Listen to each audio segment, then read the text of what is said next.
Assalamualaikum warahmatullahi wabarakatuh. Alhamdulillahi rabbil alamin. Wassalatu wassalamu ala ashrafil anbiya'i wal mursalin Sayyidina wa maulana Muhammadin wa ala alihi wa ashabihi wa ajbaihi ajma'in. Amma ba'du. Sahabat Untan Hikmah yang dirahmati oleh Allah Subhanahu wa ta'ala, hari ini kita akan membahas mengenai bagaimana Al-Quran bisa sampai ke Indonesia. Allah Subhanahu wa ta'ala berfirman di dalam Al-Quran, Nazzala 'alaikal kitaba bil haqq musaddiqan lima baina yadayhi wa anzala at-taurata wal injil min qablu hudal linnasi wa anzalal furqan. Allah punya kitab-kitab suci yang kita kenal dengan Taurat, Injil, Zabur, dan Al-Quran. Al-Quran adalah satu-satunya kitab suci yang tidak bisa dirusak. Karena Al-Quran dijaga langsung oleh Allah Subhanahu wa ta'ala sebagaimana firman-Nya, Inna nahnu nazzalna dzikra wa inna lahu lahafidun. Kami, kata Allah, yang menurunkan Al-Quran.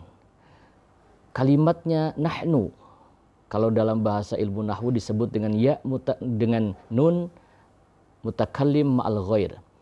Kalau kami berarti ketika menjaga Al-Quran, Allah melibatkan makhluk. Allah melibatkan makhluk-makhluk ketika penjagaan Al-Quran. Maka inna nahnu nazzalna dzikra wa inna lahu lahafidun. Kami, kata Allah, yang menurunkan Al-Quran, maka kami juga yang menjaga Al-Quran. Sehingga Al-Quran hingga saat ini tidak akan bisa dirusak oleh siapapun karena dijaga oleh Allah Subhanahu wa ta'ala, dan Al-Quran juga dijaga oleh ahlullah, mereka orang-orang penghafal-penghafal Al-Quran yang ada di dunia ini. Pemirsa Untan Hikmah yang dirahmati oleh Allah Subhanahu wa ta'ala, bagaimana Al-Quran bisa sampai ke Indonesia? Kita tarik di atas bahwa Al-Quran itu diturunkan kepada Rasulullah Muhammad SAW ketika Rasul berusia 40 tahun di Gua Hiro. Begitu di Gua Hiro usia 40 tahun, Rasulullah Muhammad didatangi oleh malaikat Jibril dengan kalimat Rasulullah Muhammad didekap dadanya dan dimasukkan Al-Quran ke dalam dada Rasulullah Muhammad SAW. Prosesi penurunan Al-Quran dari Lauhun Mahfud sampai ke langit dunia, sampai ke malaikat Jibril, sampai kepada Rasulullah Muhammad. Lalu dari Rasulullah Muhammad, Al-Quran turun di Mekah Al-Mukarramah yang disebut dengan surah Makkiyah. Dan ada juga Al-Quran yang turun setelah Nabi hijrah, maka disebut dengan surah Madaniyah. Lalu bagaimana cara Al-Quran bisa sampai ke Indonesia? Al-Quran tidak turun di Indonesia, Al-Quran tidak turun di tanah air kita ini, tapi Al-Quran turunnya di tanah Arab, Al-Quran turunnya di Mekah, Al-Quran turunnya di Madinah. Lalu kenapa Al-Quran bisa sampai ke Indonesia? Dan saat ini kita bisa membaca Al-Quran dan bisa mempelajari Al-Quran. Ini yang jelas adalah ada yang membawa Al-Quran ke Indonesia. Kalau tidak ada yang membawa, niscaya tidak mungkin Al-Quran bisa sampai ke Indonesia. Pemirsa Untan Hikmah yang dirahmati oleh Allah Subhanahu wa ta'ala, siapakah yang membawa Al-Quran? Mereka adalah ulama. Mereka adalah yang disebut oleh Nabi, Al-ulama warasatul anbiya. Ulama-ulama adalah mereka pewaris-pewaris daripada keilmuan Nabi. Nabi meninggal dunia tidak mewariskan harta, tapi Nabi meninggal dunia mewariskan keilmuannya dan mewariskan Al-Quran, mewariskan hadis yang dibawa oleh pewaris-pewaris Nabi. Siapakah mereka? Al-ulama. Ulama berarti mereka orang-orang alim, mereka yang menjaga Al-Quran, mereka para penghafal-penghafal Al-Quran. Ada seorang namanya Syekh Hasanuddin bin Yusuf Ja'far Shadiq bin Zaid al-Abidin, keturunan daripada baginda Rasulullah Muhammad SAW. Hasanuddin bin Yusuf Ja'far Shadiq ini adalah seorang ulama besar. Satu malam beliau bermimpi. Apa mimpinya? Beliau bermimpi didatangi oleh baginda Rasulullah Muhammad SAW. Maka Rasulullah Muhammad itu menyebutkan di dalam hadisnya, la tabqa minan nubuwah ar-ru'yatus salihah. Tidak ada yang tersisa daripada ilmu kenabian kecuali mimpi-mimpi yang soleh, mimpi-mimpi yang benar. Itu adalah ilmu kenabian yang masih tersisa hingga saat ini. Maka jikalau kita kaum muslimin bermimpi berjumpa dengan orang tua kita yang sudah meninggal dunia, berjumpa dengan kakek kita yang sudah meninggal dunia, awas, itu barangkali tandanya mereka minta kiriman doa. Karena mereka, orang yang sudah meninggal dunia, sesungguhnya yang meninggal hanya jasad dunianya saja. Tetapi ruh mereka tidak meninggal dunia. Karena ruh tidak diciptakan oleh Allah, tapi ruh ditiupkan oleh Allah. Orang boleh mati jasadnya, tapi ruhnya tidak meninggal dunia. Bahkan kata Al-Quran, bal ahya'un 'inda rabbihim yurzakun. Ruhnya diberikan jasad yang baru oleh Allah, yang ruh itu tidak memerlukan ruang dan waktu. Kapan saja dia bisa melihat, dia bisa menengok anak-anak dan keluarganya. Maka apabila kita bermimpi berjumpa dengan orang-orang tua kita, maka mungkin kita lupa mendoakan mereka. Maka seorang yang soleh itu adalah orang yang selalu ingat akan jasa orang tuanya. Habis sholat kita doakan orang tua kita dengan kalimat Rabbik firli dhunubi wali walidayya warhamhuma kama rabbayani shaghira. Ya Tuhanku, ampuni dosaku ya Tuhanku, dan ampuni dosa-dosa orang tuaku ini ya Allah. Kasihanilah mereka sebagaimana mereka mengasihani kami ketika kami kecil. Maka doa-doa kita yang kita panjatkan kepada mereka, orang-orang tua kita yang sudah meninggal dunia, niscaya akan disampaikan oleh Allah Subhanahu wa taala. Pemirsa Untayan Hikmah yang dirahmati oleh Allah Subhanahu wa taala. Di dalam mimpinya berjumpa dengan Rasulullah. Maka kata Rasul, man ra'ani fil manami faqad ra'ani. Siapa orang yang bertidur lalu di dalam tidurnya dia bermimpi berjumpa dengan aku, kata Nabi, maka yang datang itu adalah aku, kata Nabi. Fa innahu la yatamassalu syaitan nabi, karena setan tidak bisa menyerupai aku, kata Nabi. Hasanuddin bin Yusuf Ja'far Shadiq ini bermimpi berjumpa dengan Rasulullah Muhammad SAW. Di dalam mimpinya mendapatkan perintah untuk menyebarkan ajaran agama Islam ke Nusantara, untuk menyebarkan isi Al-Quran ke wilayah Nusantara. Begitu terbangun dari tidurnya, Maulana Hasanuddin bin Yusuf Ja'far Shadiq ini tidak banyak berpikir panjang, langsung berangkat dari negara Baghdad menuju ke wilayah Asia dan bersandar di wilayah Champa. Champa ini ada yang berkata yang sekarang menjadi negara Thailand. Ada juga berkata yang menjadi negara Vietnam.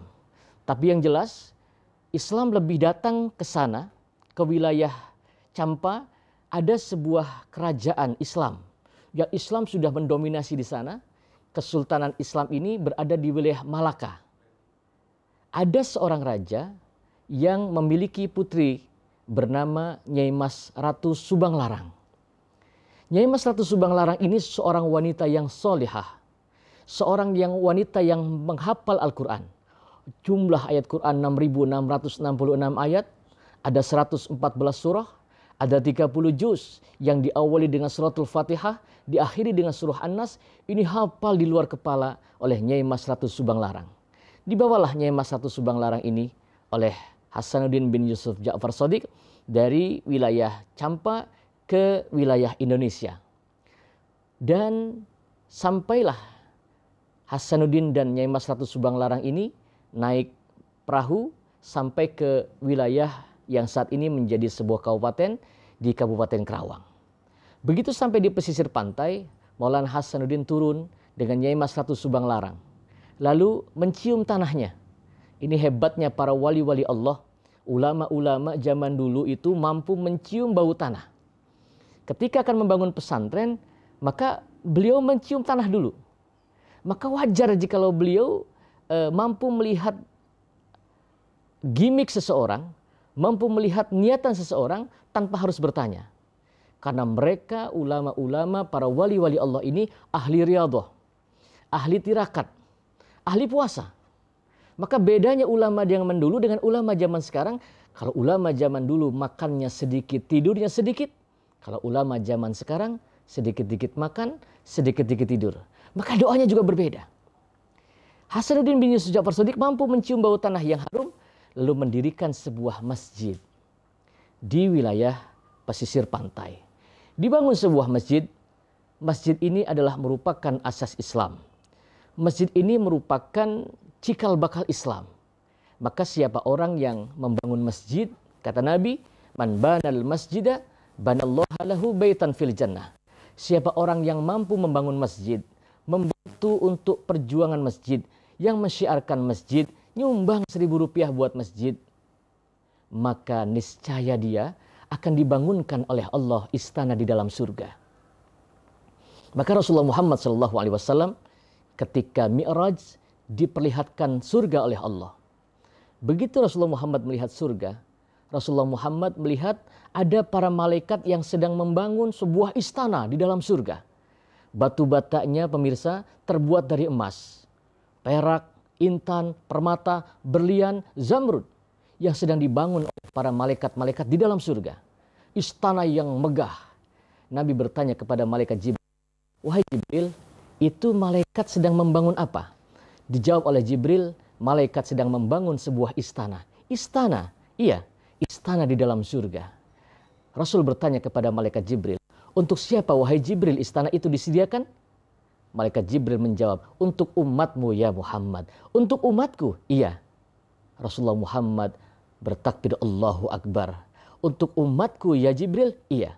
"Umatku yang bagaimana wahai Jibril?" "Umatmu yang ketika hidup di dunia, dia sisihkan hartanya untuk membangun masjid, dia hidupkan masjid, dia sumbang untuk masjid, dia sedekahkan, dia infakkan untuk pembangunan masjid, maka setiap sedekah, infak yang dia sumbangkan untuk masjid, maka siapa yang bersedekah untuk masjid, membantu pembangunan masjid, maka dia pasti dibangunkan oleh Allah istana di dalam surga." Pemirsa Untaian Hikmah yang dirahmati oleh Allah Subhanahu wa taala. Rasulullah Muhammad SAW adalah manusia yang dipilih oleh Allah Subhanahu wa taala untuk menyampaikan rahmatan lil alamin. Dibangun masjid, membangun masjid, lalu membuat sebuah kobong kamar yang dihuni oleh seorang santri wanita satu. Santri itu sudah ada sejak zaman dulu. Jadi kalau ada hari santri nasional, pantas diselenggarakan karena santrilah yang berjuang. Mereka lah yang berjuang sehingga kita bisa kenal Islam di Indonesia ini berkat perjuangan para santri dan ulama. Membuat satu kobong dihuni oleh seorang santri bernama Nyai Mas Ratu Subang Larang yang orangnya cantik, wanita solihah, yang luar biasa akhlaknya, akhlakul Quran. Akhlaknya terbaik. Belajar mengaji, ibadah sholat, dan Nyai Mas Ratu Subang Larang ini pemirsa adalah seorang wanita yang bacaan Qurannya hebat. Bacaan Qurannya bagus. Yang Nyai Mas Ratu Subang Larang ini seorang qori'ah. Jadi kalau Nyai Mas Ratu Subang Larang membaca Al-Quran, maka seandainya diandaikan daun-daun yang akan jatuh sekalipun, maka itu daunnya tidak mau jatuh karena mendengar indahnya bacaan Al-Quran Nyai Mas Ratu Subang Larang. Kalau Nyai Mas Ratu Subang Larang membaca, "Faman kana yarju liqa'a rabbih falya'mal amalan shaliha wa la yusyrik bi ibadati rabbih ahada," maka setiap bacaan Quran yang dibaca oleh Nyai Mas Ratu Subang Larang dengan senandung bacaan yang indah, maka siapapun pasti tertarik. Sehingga masyhurlah di Kerawang ini ada wanita cantik, bacaan Qurannya bagus. Sehingga raja-raja di wilayah Nusantara ini mendengar kalau ada wanita cantik di wilayah Kerawang. Pemirsa, memang yang namanya raja itu dari dulu gak boleh lihat ada perempuan cantik. Kita buka sejarah Raja Ramses. Mengapa Nabi Ibrahim sampai menikah dengan Siti Hajar? Karena istri Nabi Ibrahim yang bernama Siti Sarah, ketika berjalan dengan Nabiullah Ibrahim sampai di Mesir, ini diculik oleh seorang raja yang raja ini aneh sifatnya. Apa anehnya? Nggak suka sama perawan, nggak suka sama janda, sukanya sama perempuan yang punya suami. Nggak suka sama perawan, dikasih perawan nggak mau, dikasih janda nggak mau. Sukanya sama wanita yang bersuami, itu pasti diculik. Wanita cantik, bersuami diculik. Nabi Ibrahim ini Siti Sarah luar biasa cantiknya. Sehingga ada yang bilang, Ibrahim hati-hati. Di Mesir ini ada Raja Ramses pertama yang sukanya kepada istri orang. Benar saja, ketika Nabi Ibrahim sedang sholat, maka istrinya yang bernama Sarah ini diculik oleh Raja Ramses pertama, dibawa ke kerajaan. Sampai di kerajaan akan diperkosa. Ternyata begitu menyentuh seorang wanita yang soleha, yang bernama Siti Sarah, raja ini tidak mampu dan terjatuh. Bangun lagi, terjatuh lagi. Sehingga raja ini berkata kepada Siti Sarah, wahai wanita, mintakan doa kepada Tuhanmu agar aku bisa disembuhkan dari sakitku. Didoakan, disembuhkan, lalu Siti Sarah dikembalikan kepada Nabiullah Ibrahim alaihissalam suaminya, dan diberikan seorang wanita budak tawanan perang untuk membantu perjuangan Nabi Ibrahim, meringankan beban perjalanan Nabi Ibrahim. Wanita ini bernama Siti Hajar. Dari Siti Hajar, Nabi Ibrahim punya anak Nabi Ismail. Dari Nabi Ismail punya anak namanya Adnan. Dari Adnan punya anak namanya Ma'adi. Dari Ma'adi punya anak namanya Ilyas. Dari Ilyas punya anak namanya Fihar. Dari Fihar punya anak namanya Kilab. Dari Kilab punya anak namanya Ghalib. Dari Ghalib punya anak namanya Qusay. Dari Qusay punya anak namanya Abdi Manaf. Dari Abdi Manaf punya anak namanya Hashim. Dari Hashim punya anak Abdul Muttalib. Dari Abdul Muttalib punya putra namanya dari Abdullah. Dari Abdullah punya anak namanya Muhammad sallallahu alaihi wasallam. Nasabnya bersambung sampai dengan Nabiullah Ibrahim alaihissalam.